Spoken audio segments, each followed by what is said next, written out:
Hello दोस्तों, welcome to the channel. जैसे आपको पता है दोस्तों कि हम वेव ऑप्टिक्स पढ़ रहे हैं और वेव ऑप्टिक्स में कल तक हमने hygienes wave theory of light, wave front और उसके दो टाइप्स के बारे में डिस्कशन कर रहे हैं। आज दोस्तों हम बहुत इंपॉर्टेंट क्वेश्चंस देखेंगे। आप कोई भी पिछले 10 साल के क्वेश्चन पेपर्स उठा के देख लो, आपको उनमें एक तो प्लेन स्पेरिकल वेव फ्रंट का कंस्ट्रक्शन मिलेगा और प्लेन वेव फ्रंट का कंस्ट्रक्शन मिलेगा। तो आज के लेक्चर में मैं ये दोनों कंस्ट्रक्शंस बहुत डिटेल में और बहुत ही आसानी से समझाने वाला हूं। तो आइदर और में ये क्वेश्चंस कंपलसरी होते हैं। तो ये बहुत इंपॉर्टेंट लेक्चर है, इसको आप आखिर तक देखिए। अब देखिए, मैं ज्यादा टाइम बिल्कुल नहीं गवाऊंगा। चैनल को लाइक कीजिए, शेयर कीजिए, सब्सक्राइब कीजिए और हम शुरू करते हैं हाइजीन्स प्रिंसिपल से। तो दोस्तों, हमें हाइजीन ने क्या कहा था? That light travels in the form of wave front. और वेव फ्रंट को हमने कहा था कि कल हम स्पेरिकल वेव फ्रंट के बारे में बात कर रहे थे कि suppose this is our spherical wave front. तो आज इस स्पेरिकल वेव फ्रंट के कंस्ट्रक्शन में कि इसे कैसे तैयार करते हैं, हमारे नोटबुक में हम इसे कैसे ड्रॉ करेंगे, तो इस ड्राइंग के लिए हाइजीन ने हमें दो प्रिंसिपल दिए हैं और उन दो प्रिंसिपल्स की मदद से हम हाइजीन्स का ये वेव फ्रंट क्या करेंगे, ड्रॉ करेंगे। तो इन दो प्रिंसिपल्स को हमें ध्यान में रखना है। एग्जाम में प्रिंसिपल भी पूछा जा सकता है, बहुत इजी प्रिंसिपल है। इनका कहना था every point on the wave front acts as a secondary source of light, sending light in all possible directions। इसका मतलब क्या है? देखिए, ये हमारा सोर्स हो गया, this is our primary source. अब इससे क्या होगा? प्राइमरी सोर्स से एक वेव फ्रंट तैयार होगा, जो वेव फ्रंट हम कह सकते हैं ये हमने यहां पे निकाल लिया। We are talking about spherical wave front, जहां पे पॉइंट सोर्स कौन से डिस्टेंस पे है? नोन डिस्टेंस पे है। रैपिडली एक बार फिर से पिछला वीडियो देख लेना इसके बाद में, ताकि पूरा क्लियर हो जाएगा। तो एस हमारा क्या हो गया? स्पेरिक सोर्स हो गया। और यहां पे हमने कह लिया एक पॉइंट पकड़ लिया P, एक पॉइंट पकड़ लिया Q, एक पॉइंट क्या पकड़ लिया R। ये हो गया हमारा वेव फ्रंट। PQR हमारा वेव फ्रंट है। समझ लीजिए इस वक्त टाइम कितना है? 0 है। आप समझ लीजिए। अब क्या होगा? हाइजीन का कहना है कि सोर्स से तो लाइट आता ही रहेगा, सोर्स से तो लाइट आ ही रहा है, बट यहां पे P, यहां पे Q, यहां पे R, it is also acting as a secondary source of light. कि P से भी आगे वेव फ्रंट बढ़ेगा, ऐसे बढ़ेगा। Q से भी आगे ऐसा वेव फ्रंट बढ़ेगा, R से भी आगे ऐसा वेव फ्रंट बढ़ेगा। अब मैंने सेमी सर्कल क्यों निकाले? देख, रुको समझो। सेमी सर्कल क्यों निकाले? सर्कल पूरा निकल सकता था, P से पीछे भी लाइट गया था, बट हाइजीन ने उसके दूसरे प्रिंसिपल में क्या कह दिया हमने? Light always travels in forward direction, waves in backward direction are ineffective, consider नहीं करने हैं। बैकवर्ड डायरेक्शन की वेव्स कंसिडर नहीं करनी है, ऐसा हाइजीन ने कह दिया। इसलिए क्या कर लिया? थोड़ा एक डिस्टेंस बना के यहां से एक आर्क बना दिया, यहां से एक आर्क बना दिया। अब लाइट आगे चला गया, आगे बढ़ गया, और इनका एक जो एनवलप तैयार हुआ है at time t is equals to t, 0 से आगे बढ़ा होगा ना, समझ लीजिए 1 सेकंड हुआ होगा। तो यहां पे ये पॉइंट कौन सा बन गया? P डैश, ये हो गया Q डैश, ये हो गया R डैश। समझ में आ रहा है आपको? यानी PQR से कहां पे गया? P dash, Q dash, R dash. Every point यही है। कंस्ट्रक्शन तो हम लिखेंगे उसे डिटेल में, लेकिन ये बहुत important, every point on the wave front acting as a secondary source of light. देखिए, मैं एक टॉर्च लेके आपको इसकी वैल्यू डिटेल में बता सकता हूं। देखिए, ये हमने टॉर्च शुरू किया है। देखो, मैं पूरे लाइट बंद करने वाला हूं। देखो, ये हमारा टॉर्च हो गया। इस टॉर्च में क्या है? You can clearly see that ये हमारा हो गया प्राइमरी वेव फ्रंट। और देखिए, स्पेरिकल स्ट्रक्चर में यू कैन से ये कौन सा वेव फ्रंट है? इसमें PQR है। अब इस वेव फ्रंट से और इस टॉर्च में, दोनों टॉर्च में फर्क देखिए आप। एक वेव फ्रंट है जिसका पावर थोड़ा सा कम है। ये कौन सा वेव फ्रंट हो गया? This is our central PQR। फिर उससे क्या हो रहा है? बढ़ते बढ़ते हुए जा रहा है। तो this is acting as a secondary wave front. मैं लाइट कहां पे भेज रहा हूं? यहां पे भेज रहा हूं, और यहां से लाइट क्या हो रहा है? आगे बढ़ रहा है। आ रहा है समझ में? मैं लाइट यहां पे मैंने लाइट नहीं भेजा है, लाइट मैंने कहां पे भेजा है? यहां पे, बस इस जगह पे। और यहां पे लाइट नहीं था, यहां पे लाइट नहीं था, और waves are not travelling in backward direction. आ रहा है समझ में? So every point on the wave front acts as a secondary source of light, sending light in all possible directions. This is our basic scenario. और दूसरा उनका कहना था that light always travels in forward direction, waves in backward direction are ineffective. ये hygiene के बेटा जी क्या थे, प्रिंसिपल्स थे, और इनको लेके हम क्या कर रहे थे, कंस्ट्रक्शन कर रहे थे. मैंने लाइट इसलिए बंद किया था क्योंकि हमें पूरा कंस्ट्रक्शन इजीली दिखे. अभी भी हम समझ सकते हैं. देखियो परफेक्ट स्पेरिकल वेवफ्रंट आपको सामने दिख रहा है. This is spherical wavefront. और इसके ये कौन सा वेवफ्रंट हो गया, समझ लीजिए पी पॉइंट होगा, यहां पे होगा क्यू, यहां पे होगा आर. यहां से फिर इधर लाइट जा रहा है, इधर लाइट जा रहा है, इधर लाइट जा रहा है, because P is acting as a secondary wavefront और secondary source. It is acting as a source. जैसे पी से ही लाइट निकल रहा हूं, बट वो ओरिजिनल सोर्स है क्या, नहीं है, वो उसे कहा जा रहा है सेकेंडरी सोर्स. और हाइजीन ने कहा था कि ऐसा ही जितना मैं पीछे लेके जाऊंगा उतना लाइट का वेवफ्रंट क्या हो जाएगा, बढ़ेगा. This is our Huygens principle. आ गया समझ में. तो अब हम कंस्ट्रक्शन पे जाएंगे. प्लेन वेवफ्रंट में क्या था, प्लेन वेवफ्रंट में तो सोर्स नजदीक था ही नहीं. It was at infinite distance, sunlight के जैसा. यानी जैसे ये हो गया हमारा प्लेन वेवफ्रंट कि लाइट इधर से आ रहा है और सीधा सीधा आगे वेवफ्रंट बन रहा है, तो उसका तो टेंशन ही नहीं है. तो कंस्ट्रक्शंस में दोनों के लिखवाऊंगा, दोनों के कंस्ट्रक्शंस हम लिखेंगे. बस ध्यान में रखिए कि प्रिंसिपल क्या है, और इसी प्रिंसिपल को पकड़ के हम अब शुरू करेंगे स्पेरिकल वेवफ्रंट का फॉर्मेशन. तो देखो बेटा, ये क्वेश्चन आएगा एग्जाम में. कंस्ट्रक्शन ऑफ स्पेरिकल वेवफ्रंट, इसे कह सकते हैं construction of hygiene spherical wavefront, कुछ भी कह दो. हमें लिखना क्या है, 6 पॉइंट नहीं तो 5 पॉइंट हम लिखेंगे, एक डायग्राम निकालेंगे, 3 मार्क लेके जाएंगे. तो क्या है, मैं 3 पॉइंट बेसिक यहां पे लिखने वाला हूं. सबसे पहले डायग्राम को देखिए आप. डायग्राम से समझने के बाद में लिखना इंपॉर्टेंट है. एस क्या है डायग्राम में, सोर्स ऑफ लाइट. समझ में आ गया बेटा. एस सोर्स ऑफ लाइट, यहां से लाइट हमारा निकल रहा है, ये हमारे लाइट के रेज निकले जो ऑरेंज कलर में है. अब हमने time t is equals to 0, बेटा इमेजिनरी टाइम पकड़ा है एट एनी इंस्टेंट.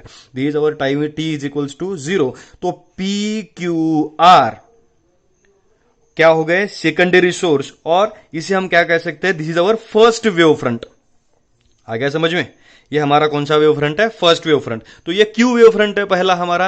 हमने पहला पॉइंट क्या लिखा, देखो, spherical wave front is formed when source of light is at finite, that is known distance, ये हमने कल पढ़ा था, from the point of observation. It is called as spherical wave front. तो पी क्यू आर कौन सा wave front हो गया, हमारा स्पेरिकल वेव फ्रंट हो गया. अब हाइजीन का क्या प्रिंसिपल था जो हम आपने पढ़ा, अभी 1 मिनट भी नहीं हुआ है. क्या है कि every point on the wave front acts as a secondary source of light. यानी हमारे पास जो P पॉइंट है वो P, it will act as a secondary source of light. ये सोर्स ऑफ लाइट हो गया, और ये उसने क्या भेज दिए, वेव्स भेज दिए. अब पीछे क्यों नहीं भेजे, क्योंकि हाइजीन ने दूसरे प्रिंसिपल में क्या कहा था, only forward light is important, बाकी इनइफेक्टिव लाइट है. तो ये लाइट हो गया आगे जा रहा है, ये लाइट यहां से आगे जा रहा है, कहां से, क्यू से. वो आर एस से ही रहा है, बट डिस्ट्रीब्यूट कहां से हो रहा है, पी से. ये यहां से हो गया क्यू से, ये यहां से कहां से हो गया, आर से हो गया. अब क्या हुआ होगा, सी क्या है, C will be the speed of light, और टी क्या हो गया, टाइम. टी क्या हो गया, टाइम. तो डिस्टेंस की वैल्यू हम क्या निकाल सकते हैं, सी टी. यहां से भी कितना ट्रेवल किया होगा, सी टी. यहां से भी कितना ट्रेवल किया होगा, सी टी, क्योंकि बेटा स्पीड ऑफ लाइट कितना है, सेम है. समझ में आ रही बात. ये आर्क का रेडियस कितना है, सी टी, इसका भी रेडियस कितना होगा, सी टी, इसका भी रेडियस कितना होगा, सी टी. और फिर बाद में एक एनवलप हमने यहां पे तैयार कर लिया. एनवलप यानी क्या, टेंजेंट तैयार कर लिया. ये कौन सा वेव फ्रंट है होगा हमारा, न्यू वेव फ्रंट. फिर से हाइजीन क्या कहता है कि P dash will act as a secondary source of light, Q dash will also act as a secondary source of light, R dash will also act as a secondary source of light. यहां से भी एक diagram हम ऐसी निकाल सकते थे, है. और यहां पे एक जो वेव फ्रंट तैयार होगा वो भी हमारा एक वेव फ्रंट तैयार होगा, that is third wave front. देखिए टॉर्च में भी तो वैसे ही डायग्राम तैयार हुई थी कि हमने यहां पे सोर्स पकड़ा था. देखिए एक लाइट बंद करता हूं लगे. ये हमारा प्राइमरी वेव फ्रंट बन गया, ये हमारा कौन सा, सेकेंडरी, और वो कौन सा बन गया, टर्शियरी. ये हमारे वेव फ्रंट्स बन गए. अब ये वेव फ्रंट्स लिखने कैसे, समझ में आ गया बेटा हम क्या लिख रहे हैं. तो हम क्या बना रहे हैं कि सबसे पहले spherical wave front is formed when source of light is at finite, that is known distance from observation. Let S is the source of light and PQR represent spherical wavefront at any instant. PQR हमारा कौन सा wavefront हो गया? Spherical wavefront हो गया. And PQR represent our primary wavefront. अब हम यहां के मेन पॉइंट लिखने वाले हैं. क्या है? According to Huygens principle, all points of PQR act as a secondary source of light, sending light at the speed of c in forward direction. समझ में आ गया हम क्या लिख रहे हैं कि PQR acts as a secondary source of light, sending c in forward direction. जो मैंने अभी आपको बताया वही मैंने यहां पे लिख के दिया है. बेटा पॉज कीजिए, लिख लीजिए. ये हमारे कितने पॉइंट हो गए? 3 पॉइंट हो गए. अगले 3 पॉइंट मैं लिखता हूं. अब बहुत ही सिंपल 3 पॉइंट्स है. अब क्या लिखना है?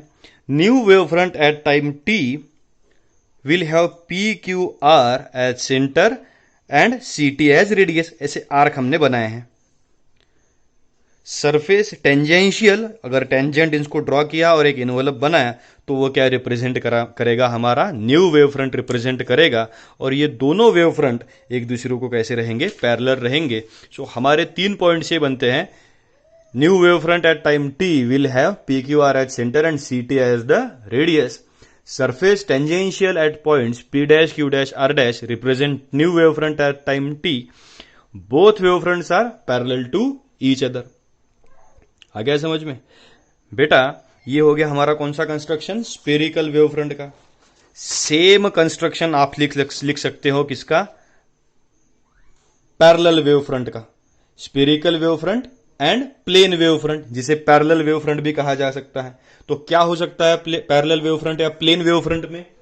हमने बस स्पेरिकल वेव फ्रंट में जो पहला लाइन लिखा था, फर्स्ट लाइन, जिसमें हमने क्या लिखा था कि सोर्स कहां पे है, वो हमने डिस्कस किया था. तो सोर्स की जगह पे क्या होगा कि source is at unknown distance. ये हो गई डायग्राम. ये आ रहा है लाइट. कुछ भी उसमें फर्क नहीं पड़ेगा. हमारा पूरा राइटिंग सेम रहेगा.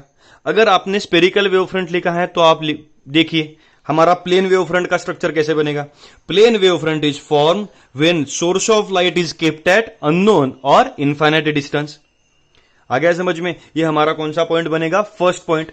सेकंड पॉइंट क्या बनेगा? देखिए सेकंड पॉइंट में हम क्या लिख सकते हैं? Let S is the source of light. वो हमारे डायग्राम में नहीं है. और क्या लिख सकते हैं? दैट PQR कौन सा वेव फ्रंट रिप्रेजेंट कर रहा है? They are representing primary wave front at time instant t. And they will send, तीसरे पॉइंट में हम क्या लिखेंगे? They will send according to Huygens principle, every point on the wavefront will act as a secondary source of light, sending light in forward direction with the speed of c. फिर अभी जो हमने 3 point लिखे वो 3 से P dash, Q dash, R dash हमारा कौन सा वेवफ्रंट होगा? सेकेंडरी वेवफ्रंट बनेगा. आ गया समझ में? डायग्राम तो हम तो लिखेंगे ही, हम तो पॉइंट्स उसके लिखेंगे ही, वैसे बात नहीं है. लेकिन आप लिख सकोगे कि नहीं? इजीली लिख सकोगे, बिकॉज PQR क्या बनेंगे? सेंटर. एंड CT क्या बनेंगी? रेडियस बनेगी. तो आपके तो समझ में आ गया है. हम फिर से लिखते हैं कि कैसा लिखना है. तो एक बार मैं लिख के दिखाता हूं. बेटा डायग्राम दोनों इंपॉर्टेंट है, दोनों डायग्राम हमें निकालनी ही है. ये हमारी कौन सी डायग्राम है? प्लेन वेव फ्रंट की. तो चलिए एक बार लिख के देखते हैं what is our plane wave front. फिर मैं उनको फिर से पढ़ा के दिखाऊंगा.